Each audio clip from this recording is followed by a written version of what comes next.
The words hung in the air like poison as I stood 3 feet away, invisible in my simple navy dress while my husband held court at the Reynolds Associates annual gala. My wife? Oh, she's just a housewife, Marcus said with that particular tone of dismissive affection that made my jaw clench. Keeps the home running while I build my career, you know how it is. Just a housewife. Before we jump back in, tell us where you're tuning in from, and if this story touches you, make sure you're subscribed. Because tomorrow, I've saved something extra special for you. I watched him gesture expansively with his champagne glass, the crystal catching the light from the massive chandeliers above. His colleagues laughed politely, and I remained perfectly still, my own untouched champagne warming in my hand. The grand ballroom of the Belmont Hotel stretched out around us, 500 of the city's business elite mingling beneath Renaissance-style frescoes, all of them strangers to the woman I really was. Must be nice, though, commented Derek Chen, one of the junior partners. Having someone to handle all the domestic stuff. My wife's constantly complaining about juggling her paralegal work with managing the household. That's exactly why I encouraged Sarah to focus on the home, Marcus replied, his hand finding the small of my back in what would look to anyone else like an affectionate gesture. I felt the possessive pressure of it, the subtle claim. A man needs a foundation. Can't build an empire if you're worried about whether there's milk in the fridge. Empire. The word almost made me laugh. Marcus was a mid-level marketing director at a pharmaceutical consulting firm, pulling in a respectable $120,000 a year. Comfortable, certainly, but hardly an empire, not like the one I'd built. Sarah, darling, Marcus turned to me finally, his smile not quite reaching his eyes. Would you mind getting me another drink? The Macallan 18, they know what I like. Of course, I said softly, taking his empty glass.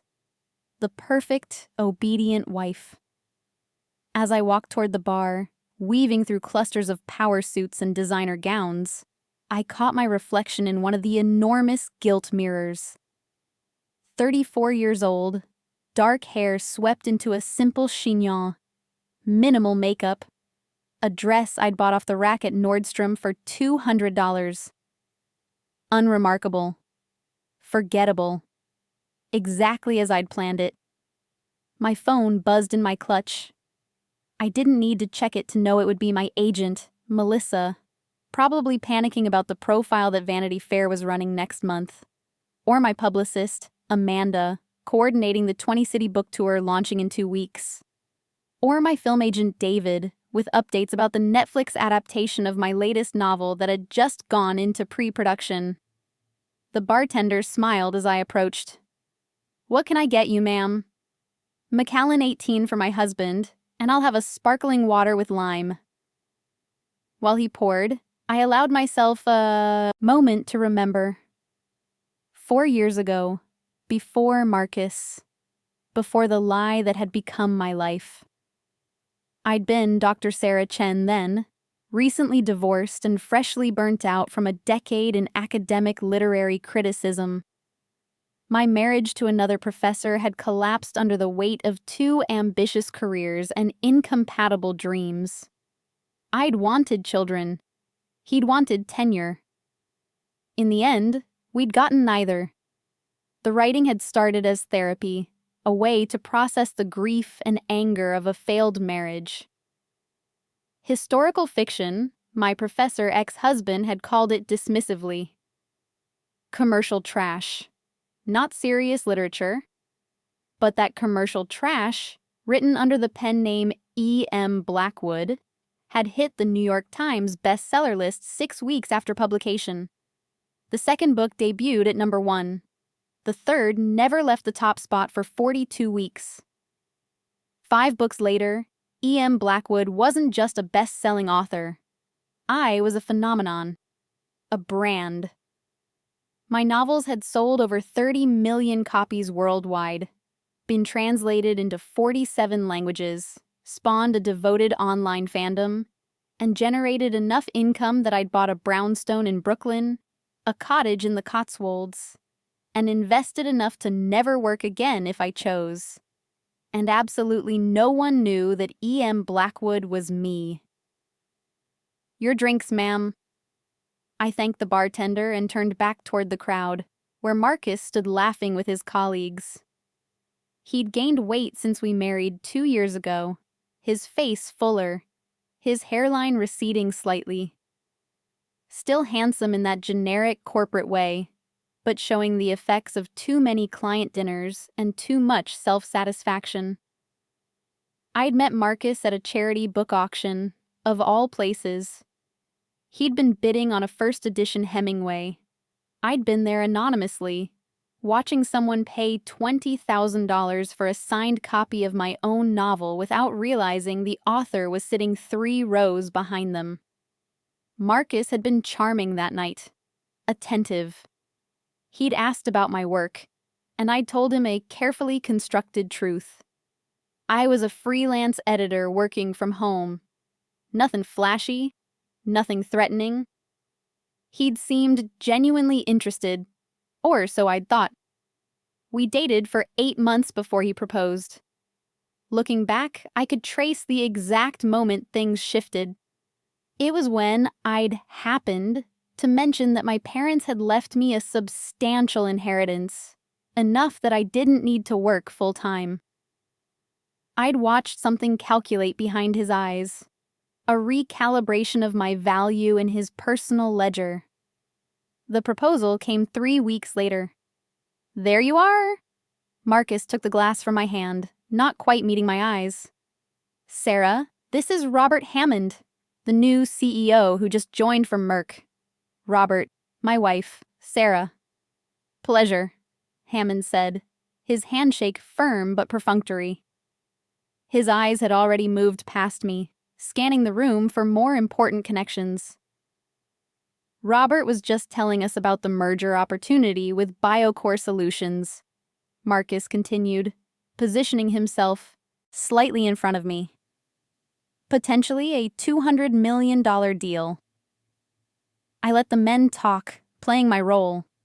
The decorative wife, the supportive presence, the woman whose only value was in keeping Marcus's life running smoothly while he pursued his ambitions. If only they knew. My phone buzzed again. This time I glanced at it discreetly. "Melissa." "Urgent. Time magazine wants you for their Person of the Year shortlist. Need to discuss ASAP." I silenced the phone. "Sarah tends to zone out when we talk business," Marcus said, and I realized the men had all turned to look at me. "Shopping and Pinterest are more her speed.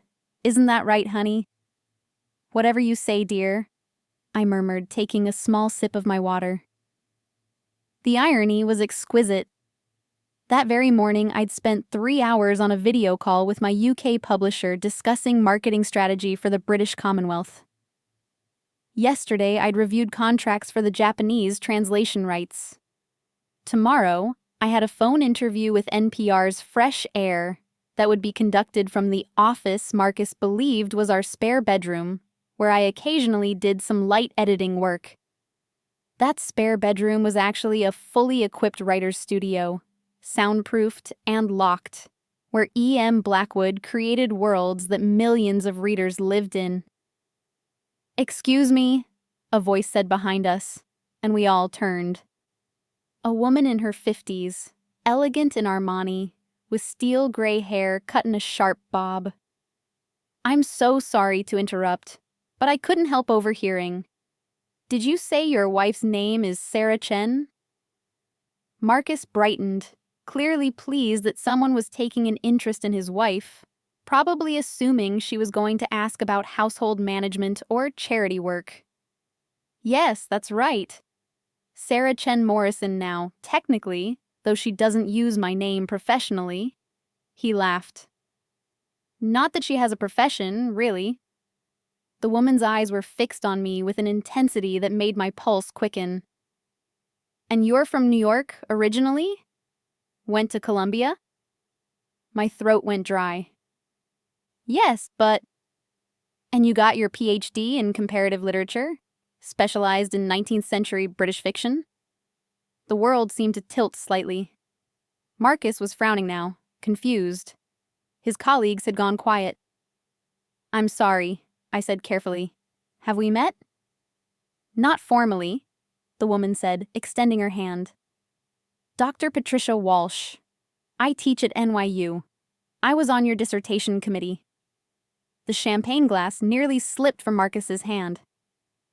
Dissertation! Sarah, what is she talking about?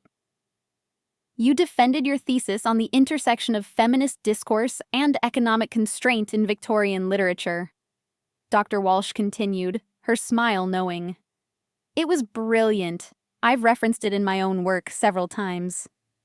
But that was what, 10 years ago? I'd heard you'd left academia. What are you doing now? The moment stretched out, crystalline and fragile. I could see Marcus's face cycling through confusion, embarrassment, and the beginning of anger. His colleagues were watching with barely concealed interest.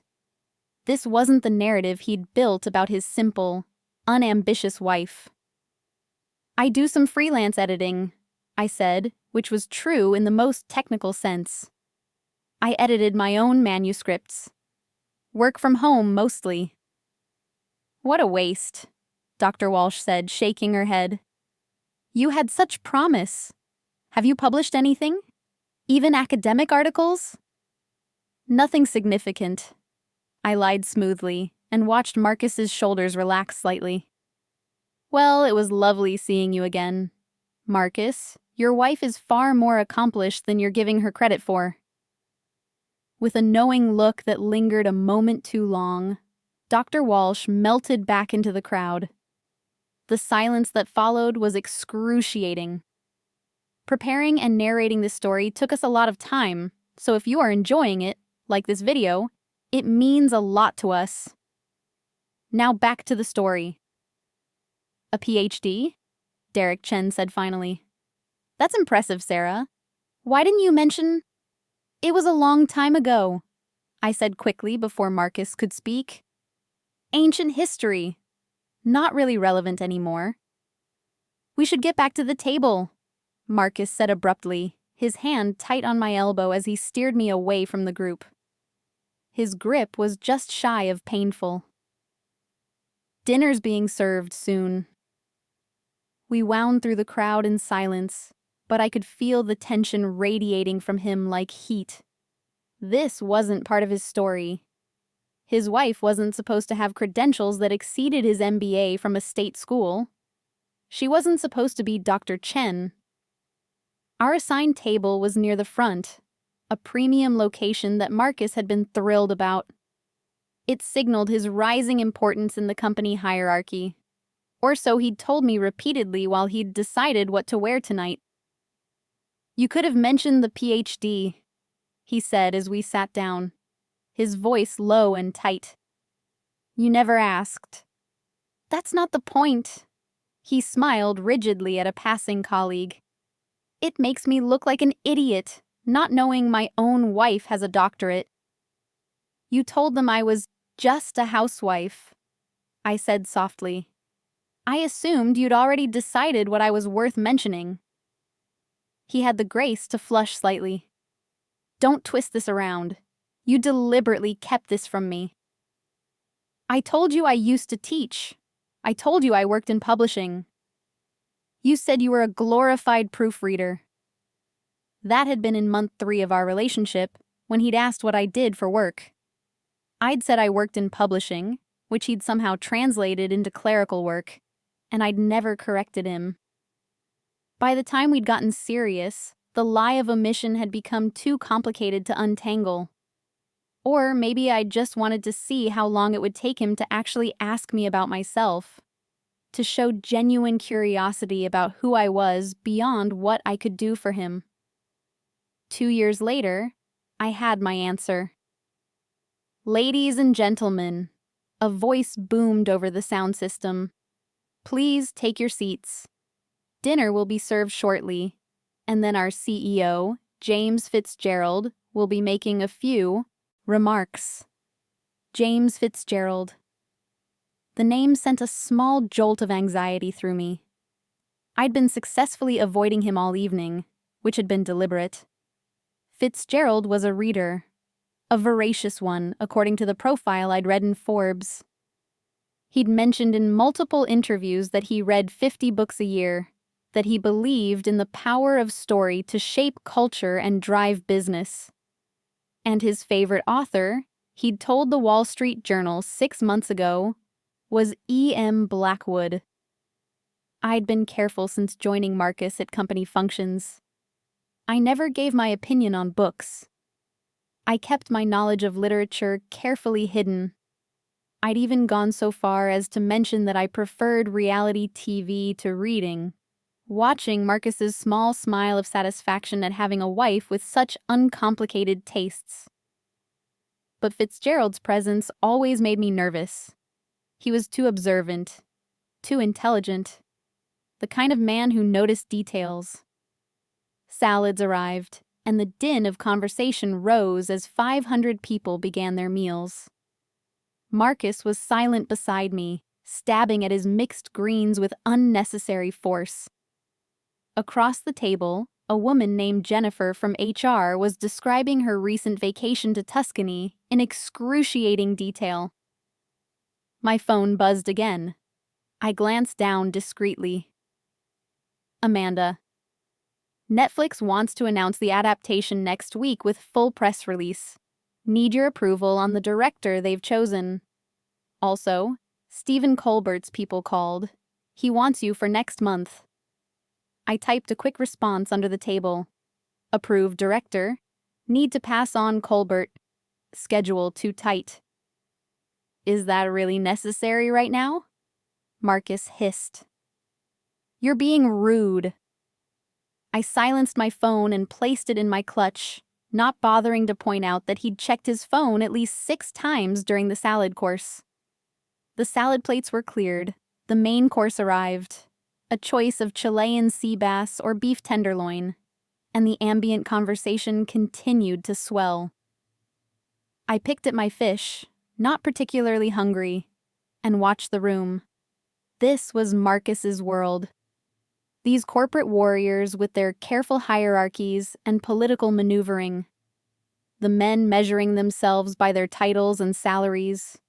The women trying to balance ambition with likability. All of them trapped in their own small empires, convinced they were building something meaningful. I'd built something meaningful. I'd created stories that moved millions of people, that made them laugh and cry and question and grow.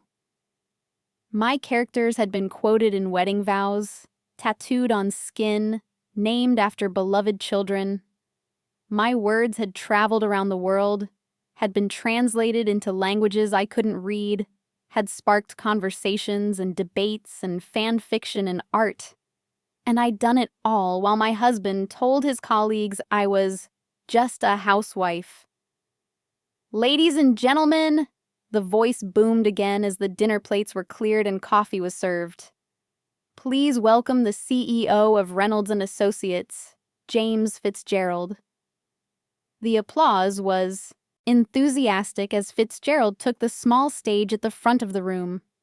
He was in his mid-50s, silver-haired and sharp-eyed, wearing a perfectly tailored Tom Ford suit. The Forbes profile had called him a Renaissance CEO, someone who quoted philosophy and poetry as easily as quarterly earnings, who believed business could be both profitable and meaningful. Thank you all for coming tonight, Fitzgerald began, his voice carrying easily through the ballroom. As we close out another successful year, I want to take a moment to reflect on what makes Reynolds and Associates special. He spoke well, I had to admit. No stammering or awkward pauses. He wove together stories about specific employees and their contributions, made people laugh with self-deprecating anecdotes, connected the company's financial success to its core values. Marcus was leaning forward slightly, hanging on every word. I could see the hunger in his face, the desire to be one of the people Fitzgerald mentioned by name, to be recognized as essential rather than merely useful. But beyond the numbers, Fitzgerald continued, what I'm most proud of is the culture we've built. A culture that values not just what we do, but how we do it. A culture that recognizes that our employees are complete human beings, not just their job titles. He paused, taking a sip of water. That's why, starting next quarter, we're rolling out a comprehensive work-life balance initiative. Flexible working hours, expanded parental leave, support for employees pursuing education or creative passions outside of work. Because I believe, and research supports this, that people do their best work when they're allowed to be their whole selves. The applause was genuine now, particularly from the younger employees. Marcus was clapping too, but I could see the tension around his eyes. He'd always been dismissive of work-life balance, calling it millennial nonsense. He regularly stayed late at the office, not because the work demanded it, but because he believed it made him look dedicated. Now, Fitzgerald said, I want to do something a little different. This past year has been challenging in many ways, and I've found myself turning to books for wisdom and escape more than ever. So I've asked the events team to place a small gift at everyone's seat tonight. Staff members began moving through the room, placing wrapped packages at each place setting. Marcus grabbed ours eagerly, tearing open the paper before I could reach for mine. Inside was a book. Hardcover, with an elegant dust jacket showing a Victorian mansion shrouded in mist. My latest novel, The Widow's House, by E.M. Blackwood. My heart stopped. This is the new E.M. Blackwood, someone shrieked from a nearby table. It's not even out until next week. I pulled some strings, Fitzgerald said with a smile. For those who don't know, E.M. Blackwood is one of the most celebrated authors working today. Historical fiction that's both intellectually rigorous and emotionally devastating. This new one is their best yet. I was lucky enough to get an advance copy, and I genuinely couldn't put it down. Marcus was turning the book over in his hands, looking at the back cover copy. Historical fiction, he said dismissively. Not really my thing.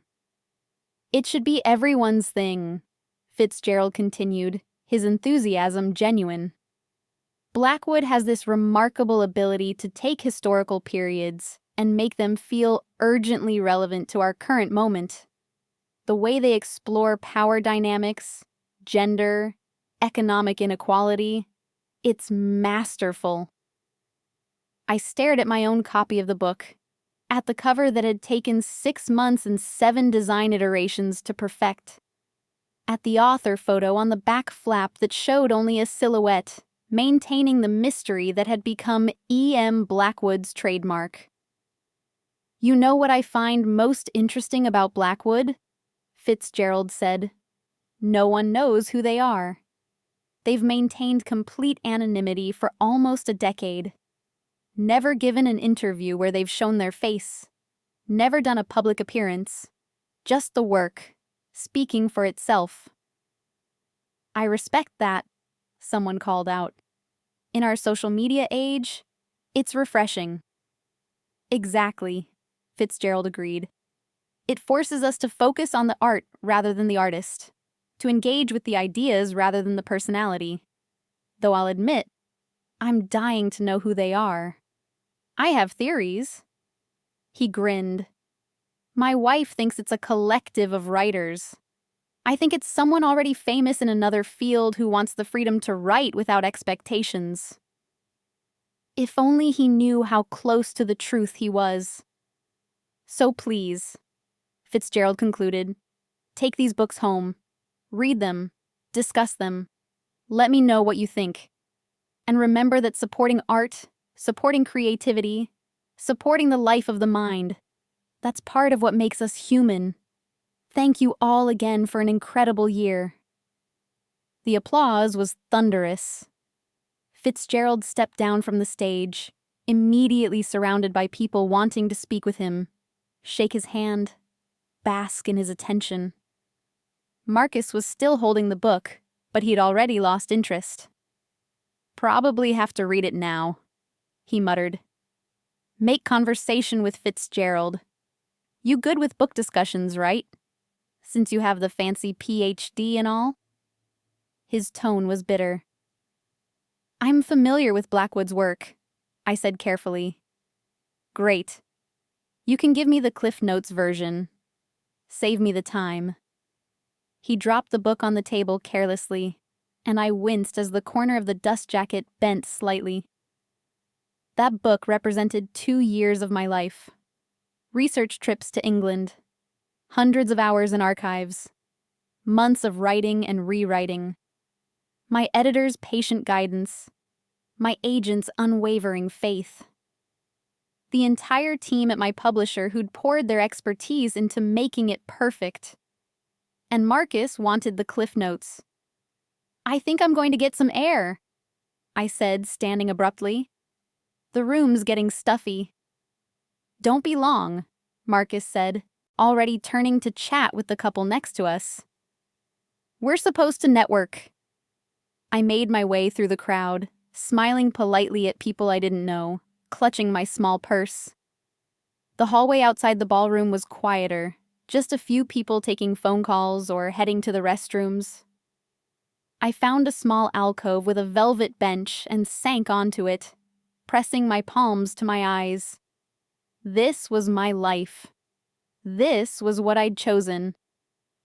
When I'd started dating Marcus, I'd told myself the anonymity was for practical reasons. Early success had brought unwanted attention, people wanting money, access, favors. Publishers had warned me about parasites. My lawyer had insisted on ironclad NDAs for everyone on my team. But deeper than that, I'd been scared. My ex-husband's contempt for commercial success had wounded me more than I'd admitted. The academic world I'd come from looked down on popular fiction. I'd internalized that shame, believed on some level that my success was somehow less legitimate than scholarly work. Meeting Marcus had seemed like a fresh start, a chance to be loved for who I was rather than what I'd achieved or what I could provide. But I'd never given him that chance, had I? I'd hidden the most important part of myself, built a marriage on a foundation of lies and omissions. Except Marcus had never asked, had never shown real curiosity about my interior life, had been content with the simple story of a wife who managed his household and supported his ambitions. Maybe we'd both gotten exactly what we deserved. Are you all right? I looked up to find James Fitzgerald standing a few feet away, concern in his eyes. Just needed a moment, I said, straightening. Bit overwhelmed. These events can be exhausting, he said kindly. I'm James Fitzgerald. I don't think we've been properly introduced. Sarah Morrison. My husband Marcus works in your marketing department. Ah, yes, Marcus. Good man, solid performer. He paused, though I couldn't help but overhear him earlier, saying you were just a housewife. I hope you'll forgive me for saying that struck me as remarkably reductive. I laughed despite myself. Did it now. My wife stayed home with our children when they were young, Fitzgerald said, settling onto the bench with a comfortable distance between us. Best decision we ever made. But just is never the right word for the work of managing a household, raising children if you have them, supporting a spouse's career. It's complex, demanding work that our society consistently undervalues. I don't have children, I said. Then I imagine you have other pursuits, hobbies, volunteer work, secret passions. His eyes were keen, intelligent. This was a man who noticed things. I read a lot, I said carefully. Excellent. Then you'll appreciate the gift. Have you read any Blackwood before? All of them, I said before I could stop myself. They're impressive. Impressive, Fitzgerald repeated, smiling. That's diplomatic. I'd say they're extraordinary. The character work alone. Blackwood has this ability to create people who feel utterly real, who exist in your imagination long after you've finished reading. And the prose is gorgeous without being showy. Every word earning its place. He was describing my work with such genuine enthusiasm that I felt my throat tighten unexpectedly. When was the last time someone had talked to me about my writing? Really talked about it, not just my sales figures or movie deals? Do you have a favorite? I asked. The Cartographer's Daughter, he said immediately. The third one. Something about that book just wrecked me. The relationship between the father and daughter, the way Blackwood explored how we inherit our parents' dreams and disappointments. I must have cried 3 times reading it. That book had been my processing of my own father's death, written in a white heat of grief. I'd poured my heart into it, probably too much. My editor had gently suggested pulling back on some of the emotional intensity. I'd refused, and somehow, miraculously, readers had connected with it anyway. I cried too, I admitted. You see? That's what great art does. It gives us permission to feel our feelings, to recognize that we're not alone in our pain or joy or confusion. Fitzgerald leaned back against the wall. That's what frustrates me about people who dismiss commercial fiction as somehow lesser than literary fiction. As if emotional accessibility is a weakness rather than a tremendous skill. You'd get pushback on that in academic circles, I said. Well, academia has its head up its ass half the time, Fitzgerald said cheerfully. Present company excluded if you have any attachment to the ivory tower. Not anymore, I said. I used to teach, but that life wasn't for me.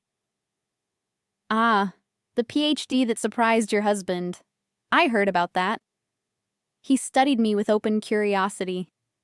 Forgive me for being blunt, but you seem like someone living smaller than you need to. Does he know? About how bright you are? How educated? The question landed like a stone in still water. He's never asked, I said finally. Fitzgerald was quiet for a moment, and I could see him processing that, understanding the story behind the story. My father used to say that the biggest tragedy in life isn't failing to achieve your potential, he said slowly. It's hiding it, dimming your light so others feel more comfortable in their darkness. He stood, straightening his jacket. You should come to our book club, Sarah. We meet monthly. Read and discuss whatever strikes our fancy. I think you'd enjoy it. My husband doesn't really... I'm not inviting your husband, Fitzgerald said gently. I'm inviting you. You're your own person, Dr. Chen. You're allowed to have interests separate from Marcus. Before I could respond, someone called his name. He smiled apologetically. Think about it. My assistant can get you the details if you're interested. He started to walk away, then turned back. Oh, and Sarah, that book in there, The Widow's House. Pay attention to chapter 17, the scene in the library. I think it'll speak to you. He disappeared back into the ballroom, leaving me alone with my racing thoughts. Chapter 17. The library scene. I'd written that scene 6 months ago, revised it a dozen times until it was perfect. It was the moment when my protagonist, a woman who'd spent years pretending to be less than she was, finally revealed her true self. It was the turning point of the entire novel, the moment of transformation. And somehow, James Fitzgerald had intuited that I needed to read it. My phone buzzed. Another message from Melissa. Vanity Fair just sent over the interview questions. Some of them are really personal. Want to review before you answer? I typed back, not tonight, tomorrow. When I returned to the ballroom, Marcus was deep in conversation with Derek Chen and two other marketing directors.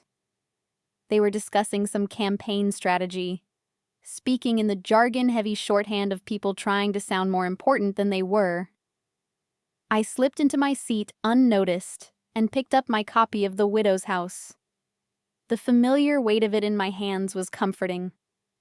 I opened it carefully, turning to chapter 17. The chapter opened with my protagonist, Eleanor, standing in her late husband's library, surrounded by the books he'd dismissed as her little hobby. She was about to meet with his business partners, who'd assumed the company would fold with his death. They didn't know Eleanor had been the one actually running things all along, making the decisions her husband had taken credit for. I read the first paragraph, and despite having written it myself, felt the familiar thrill of the prose, the way the sentences built rhythm and tension. Eleanor ran her fingers along the spines of the leather-bound volumes, each one a secret she'd kept, a truth she'd swallowed.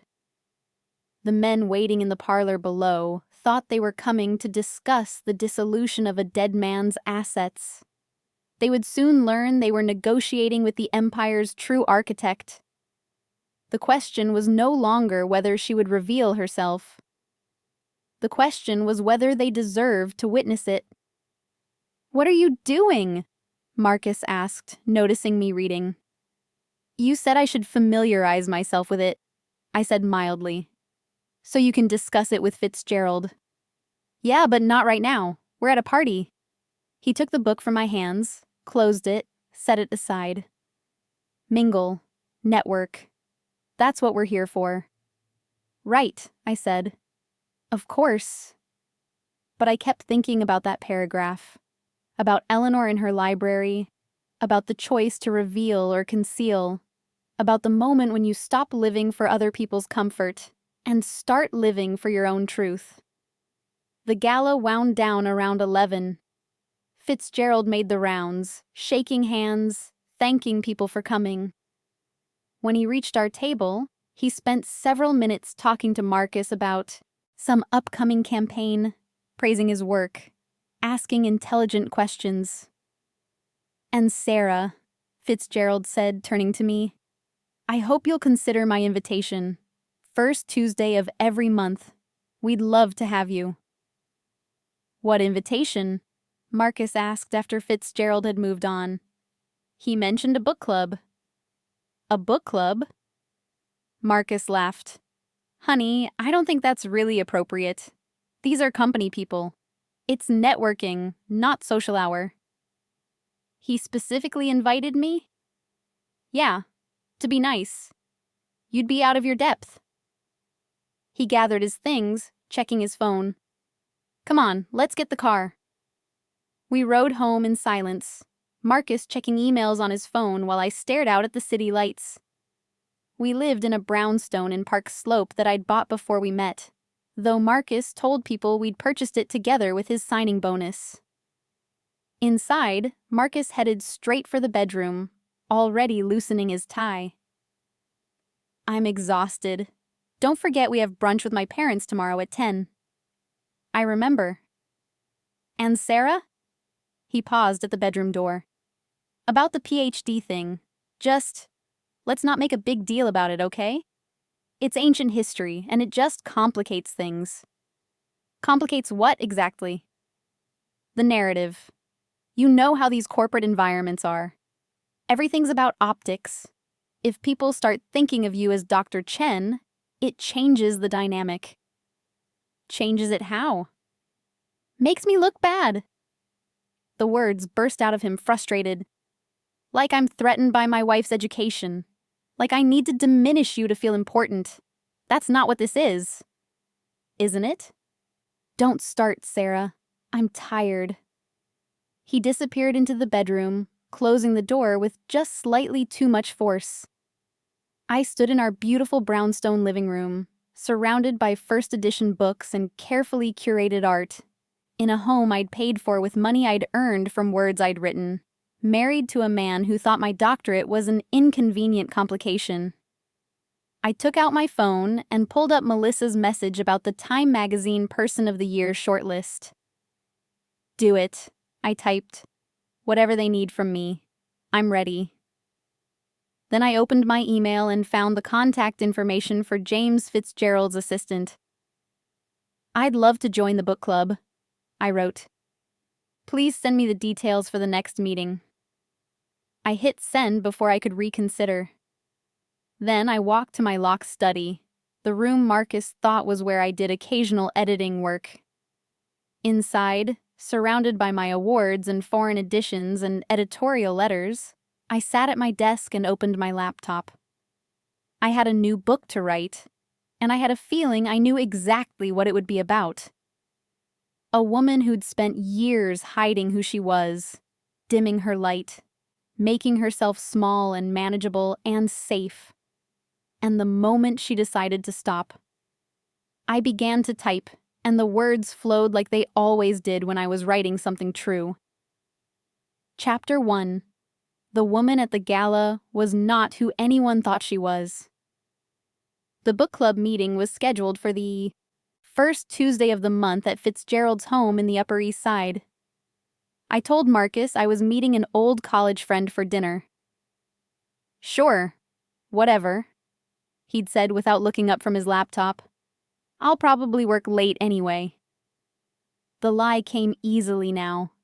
After 2 years of hiding my entire career, what was one more small deception? Fitzgerald's townhouse was elegant but comfortable. The kind of old money that didn't need to announce itself. His wife, Catherine, greeted me at the door with warm eyes and a firm handshake. You must be Sarah. James has been so excited you're joining us. She led me into a library that made my heart ache with envy.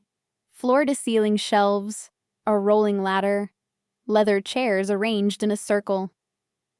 He mentioned you have a PhD in literature? We're thrilled to have someone with actual academic credentials. Most of us are just enthusiastic amateurs. The group was small, 8 people total, ranging from a retired judge to a gallery owner to a surgeon. They welcomed me without pretension, handed me wine, and launched into a passionate discussion about the month's selection, a debut novel about immigrant identity. For 2 hours, I forgot to be small.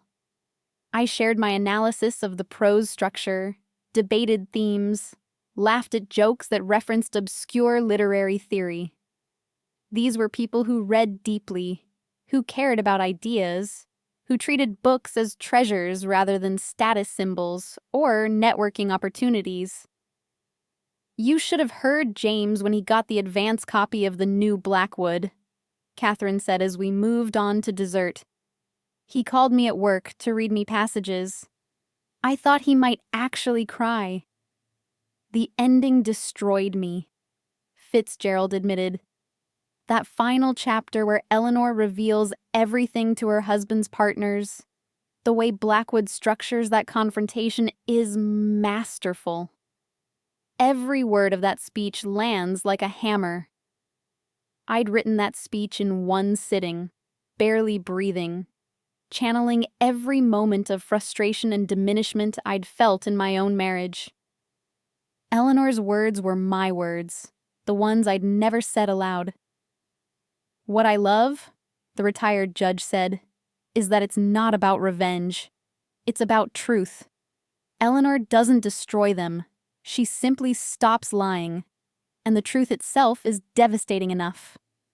Have you read it yet, Sarah? The gallery owner asked. I'm about halfway through, I said, which was true. I'd been rereading my own work, seeing it with fresh eyes, remembering why I'd written every scene. What do you think of the writing? Fitzgerald asked, and something in his gaze made me careful. It's extraordinary, I said honestly. The way Blackwood balances emotional intimacy with intellectual rigor. It shouldn't work, but it does. Every sentence feels necessary. Nothing wasted. Exactly. Fitzgerald leaned forward. That's what separates good writers from great ones. The discipline, the craft. People think commercial fiction is easier, but Blackwood proves that accessibility and artistry aren't mutually exclusive. The conversation flowed on, but I felt Fitzgerald watching me throughout the evening. Not suspiciously, more like he was solving a puzzle, seeing patterns I hadn't meant to reveal. When the meeting ended, he walked me to the door while the others lingered in the library. "Sarah," he said quietly, "I hope you don't mind me saying this, but you came alive tonight.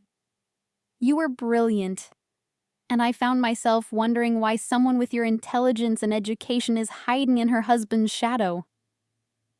"I'm not hiding," I said automatically. "Aren't you?" His eyes were kind but piercing. "I saw your face when we discussed Blackwood. You weren't just analyzing the work. You were defending it, protecting it, the way someone protects something they love deeply. Or created." My heart stopped. "I don't know what you mean." "Maybe I'm wrong," Fitzgerald said, "but I've been thinking about your husband's comment. Just a housewife. The PhD that surprised him. The way you dimmed yourself all evening at the gala until we talked about books. And tonight, the passion in your voice when you discussed craft." He paused. "I have a theory about E.M. Blackwood, about why they're so good at writing women who hide their power." "James," Catherine called from inside, "are you interrogating our guest?" "Just having a conversation," he called back, then lowered his voice. "I'm not asking you to confirm anything. But if I'm right, if you're carrying something heavy, you should know that revealing the truth isn't always destruction. Sometimes it's liberation." He squeezed my shoulder gently and went back inside, leaving me standing on the doorstep with my carefully constructed life cracking around me. I took a cab home, my mind racing. Fitzgerald knew, or suspected strongly enough that it didn't matter. The question was what he would do with that knowledge. Marcus was already asleep when I got home, sprawled across our bed in his boxers.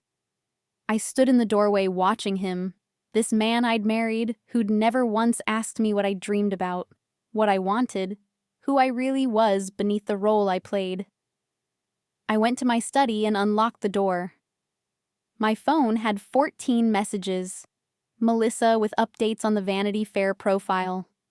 Amanda coordinating the book tour. David with notes from Netflix. My UK publisher confirming the Guardian interview. My French translator with questions about a particular passage. I had a whole life Marcus knew nothing about. A career that had touched millions of people. Work that mattered. And I was tired of hiding it. I opened my laptop and began typing an email to Melissa. "It's time," I wrote. "I want to do the reveal. Full public announcement. Real name, real face, everything. Let's coordinate with the Vanity Fair piece. I'm done being invisible." I hit send before I could reconsider, then sat back in my chair, my heart pounding. 20 minutes later, my phone rang. "Melissa, are you absolutely sure?" she asked. "Once this is out there, you can't take it back. Your privacy, your anonymity, it's all gone." "I'm sure," I said. "I've been hiding for the wrong reasons. Fear isn't a good enough excuse anymore." "Okay," Melissa said, and I could hear her shifting into agent mode. Then let's do this right. Vanity Fair comes out in 2 weeks. We coordinate the announcement for the same day. I'll set up the major interviews. Today Show, Fresh Air, probably the Times. Your publisher will want a whole campaign around it. This is going to be massive, Sarah. E.M. Blackwood's identity has been one of publishing's biggest mysteries for almost a decade. I know. And your husband? Have you thought about how this affects him? Constantly, I said. That's part of the problem. We talked for another hour, planning the rollout, discussing logistics. By the time we hung up, it was past midnight, and my entire life was about to change. I just had to survive the next 2 weeks. The following Tuesday, Marcus came home excited. "Great news," he said, kissing my cheek perfunctorily as he dropped his briefcase. "Fitzgerald's hosting a special dinner next Friday. Small group, just senior leadership and their spouses. This is huge, Sarah. It means I'm being considered for the VP track." "That's wonderful," I said, my stomach dropping. "So I need you to be on your A game. Dress nice, be charming. Don't mention the PhD thing. Just supportive wife energy, okay?" "Marcus, about that." "Oh, and he specifically mentioned you should bring a copy of that Blackwood book if you're enjoying it. Apparently, he wants to discuss it with the group. Think you can handle that? Just nod along? Agree with whatever he says?" I stared at my husband, at this man who thought so little of me that he needed to coach me on how to have a conversation about literature. "I can handle it," I said quietly. The Vanity Fair piece was scheduled to drop that Thursday. The dinner was Friday. The timing was almost poetic. The week crawled by. I did my scheduled interviews, all under embargo until the announcement. I worked with my publisher on the press release. I reviewed the Vanity Fair photos, professional shots of me at my desk, in my study, holding my books with my face finally visible. I looked powerful in those photos. Accomplished. Real. Nothing like the woman Marcus thought he'd married. Wednesday night, he found me reading The Widow's House in bed. "You're really into that, huh?" he said, changing into his pajamas. "It's excellent." "What's it about again?" "A woman whose husband took credit for her work," I said. "And what happens when she stops letting him?" "Sounds depressing," Marcus said, climbing into bed. "Why do women always read books about other women's problems? Can't you just read something fun?" "This is fun," I said. "For me." He was asleep within minutes, snoring softly. I stayed awake, reading the words I'd written, preparing for the earthquake I was about to trigger. Thursday morning, the Vanity Fair piece went live online. The cover was striking. A close-up of my face, half in shadow, with the headline, "E.M. Blackwood Revealed, The Secret Life of Publishing's Most Mysterious Author." Within an hour, it was trending on Twitter. Within 2 hours, my name was everywhere. Morning shows, book blogs, literary websites, social media. My phone exploded with messages. Friends I hadn't talked to in years, former colleagues, strangers who'd loved my books. Interview requests from every major outlet. And nothing from Marcus. He'd left for work early, hadn't checked the news, was probably in meetings all morning, oblivious to the fact that his just a housewife wife was currently breaking the internet. I spent the morning doing phone interviews, talking about my work, my process, my reasons for anonymity, and for ending it. Every interviewer asked about my personal life. I kept my answers vague, professional. But when NPR's Terry Gross asked why I'd chosen now to reveal myself, I found myself being honest. I was tired of hiding, I said. I'd convinced myself that anonymity protected my work, but really, I was protecting myself from being seen, from being judged. I was scared that if people knew who I was, they'd find me lacking somehow. But I realized recently that hiding yourself to make others comfortable isn't protection. It's a prison.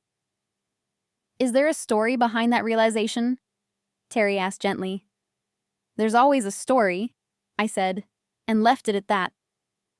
Marcus finally called at 2 in the afternoon. What the fuck, Sarah? I held the phone away from my ear.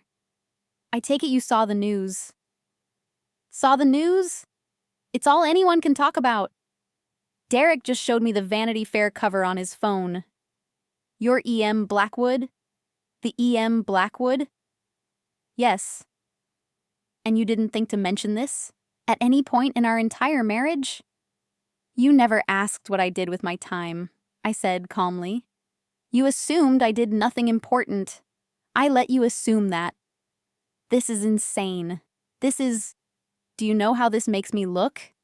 Everyone's asking why I didn't know. Why my own wife didn't tell me she's a famous author. They think I'm either an idiot or a terrible husband. Maybe you're both, I said quietly. Silence on the other end. Then, what's that supposed to mean? It means we need to talk, Marcus. Really talk. Tomorrow night, after Fitzgerald's dinner. We're still going to that? Absolutely, I said. I wouldn't miss it. He hung up without saying goodbye. I sat in my study, surrounded by my books, and felt something like peace. Friday evening, I dressed carefully. Not the simple, forgettable outfits I usually wore to Marcus's work events. I wore a fitted emerald dress, designer heels, professional makeup. I looked like someone successful, someone who mattered. Marcus barely spoke during the drive to Fitzgerald's house. His hands were tight on the steering wheel, his jaw clenched. Just so we're clear, he finally said as we pulled up, I don't appreciate being blindsided like this. We're going to have a serious conversation about trust and communication. Yes, I agreed. We absolutely are. Catherine Fitzgerald opened the door, and her face lit up when she saw me. Dr. Chen, or should I say, Ms. Blackwood, we're so honored to have you. She pulled me into a hug while Marcus stood there, confused. James has been beside himself since the reveal. Come in, come in. The dinner party was small, just 3 other couples from the senior leadership team and their spouses. Everyone turned as we entered, and I saw the recognition dawn on their faces. Marcus, one of the men said slowly, your wife is E.M. Blackwood. Apparently, Marcus said tightly. Fitzgerald appeared, beaming, carrying a stack of books. My books, the entire series. Sarah, he said warmly, then paused. Or do you prefer E.M. in professional contexts? Sarah is fine, I said. I've been waiting for this moment since Tuesday, Fitzgerald said. I had a suspicion at book club. The way you talked about the work, it wasn't analysis. It was intimacy. You knew those characters because you created them. He held out the books. Would you mind? I've been carrying these around for years, hoping to meet you someday. Marcus watched, stunned, as I signed each book, personalizing them. The other guests lined up with their own copies, pulled from bags and briefcases. Even the spouses who'd seemed uninterested in me at previous events now crowded close, asking questions about my process, my inspirations, my favorite characters. I was the center of attention, the accomplished one, the star. And Marcus was invisible. During dinner, the conversation never left my work. Fitzgerald asked intelligent questions about craft and structure. The others shared how my books had affected them, which scenes had made them cry, which characters they'd loved, which themes had resonated.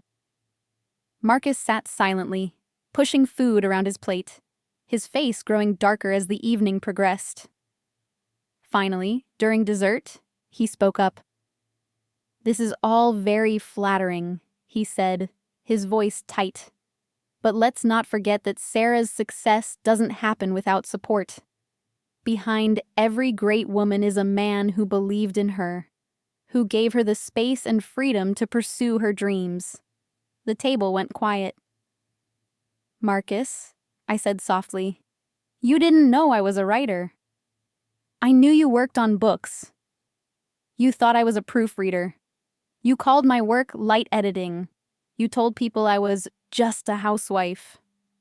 I turned to face him fully. "You didn't support my dreams. You didn't even know I had any." His face flushed red. "That's not fair." "What's not fair?" I interrupted, and my voice was steady, calm. "Is spending 2 years hiding who I am because I was afraid you couldn't handle it. What's not fair is making myself smaller so you could feel bigger. What's not fair is that you're upset right now, not because you missed knowing this important thing about your wife, but because it makes you look bad." "Sarah," Fitzgerald said gently, "perhaps this conversation should be private."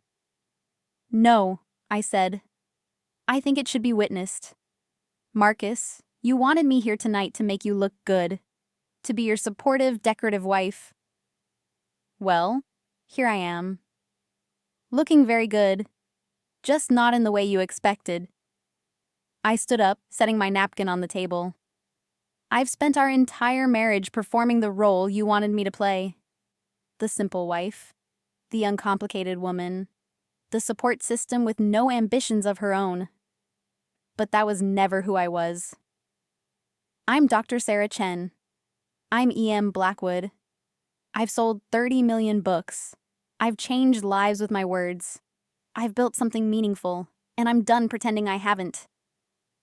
Marcus stood too, his chair scraping back.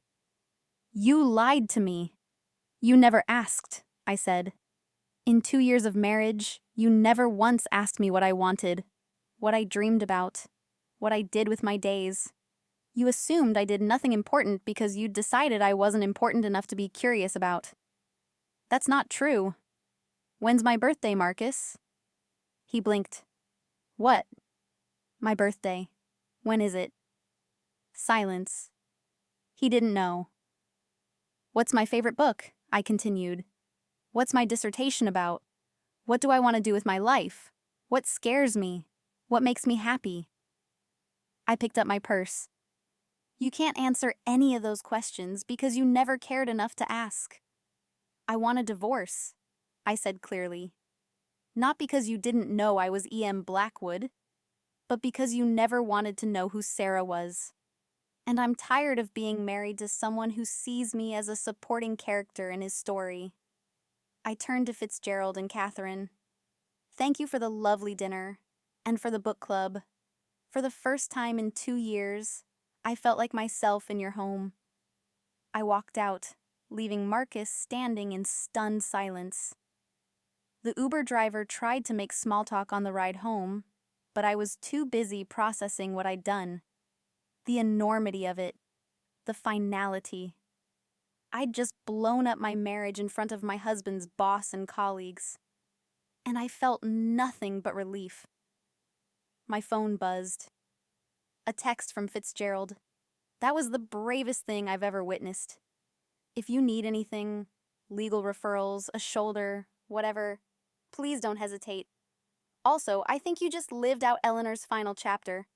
Art imitating life. Imitating art. James." I laughed, then cried, then laughed again. At home, I went to my study and sat at my desk, opened my laptop, started a new document. I had a story to write. A true one this time. About a woman who forgot herself in service of someone else's comfort. Who hid her light because she'd learned that shining too bright made small men feel threatened. Who finally remembered that she was never meant to be small. And what happened when she decided to take up all the space she deserved. Epilogue. 6 months later. The divorce was finalized on a Tuesday. Marcus had tried to claim he deserved half of my earnings, arguing that his emotional support had contributed to my success. His lawyer had laughed him out of the room when we presented the prenup I'd insisted on before marriage, the one that clearly separated premarital assets, which included all my book income. He got the car and his 401k. I got everything else, including my freedom. The book tour had been extraordinary. Standing on stages, talking about my work, meeting readers who'd lived inside my words. It was everything I'd been too afraid to experience before. Every city, someone would come up to me with tears in their eyes, thanking me for writing their story, for making them feel seen. James Fitzgerald had become a genuine friend. The book club welcomed me back with champagne and celebration. Catherine had introduced me to her sister, a divorce attorney who'd handled my case with ruthless efficiency. And I was writing again, really writing. A new novel about truth and transformation, about what it costs to hide and what you gain when you stop. My publisher was already calling it my best work yet. I was sitting in a cafe in Brooklyn, reviewing edits on my laptop, when my phone rang. Unknown number. Hello? Ms. Blackwood, this is Reese Witherspoon's office. Ms. Witherspoon has just finished The Widow's House and would love to discuss adaptation rights for her production company. I smiled, looking out at the street where people rushed past, all of them carrying their own hidden stories, their own secret selves. I'd love to talk, I said, but please, call me Sarah. Because I wasn't hiding anymore. The woman at the gala had been just a housewife. But Sarah Chen, Dr. Chen, E.M. Blackwood, best-selling author, she was just getting started. And when her husband's boss had asked for her autograph, everything had changed. Not because someone finally recognized her worth, but because she'd finally recognized it herself. The end. Sometimes the greatest act of revenge is simply refusing to be small anymore. Sometimes revealing who you really are is revolution enough. Up next, you've got 2 more standout stories right on your screen. If this one hit the mark, you won't want to pass these up. Just click and check them out. And don't forget to like, subscribe, and turn on the notification bell so you don't miss any upload from us.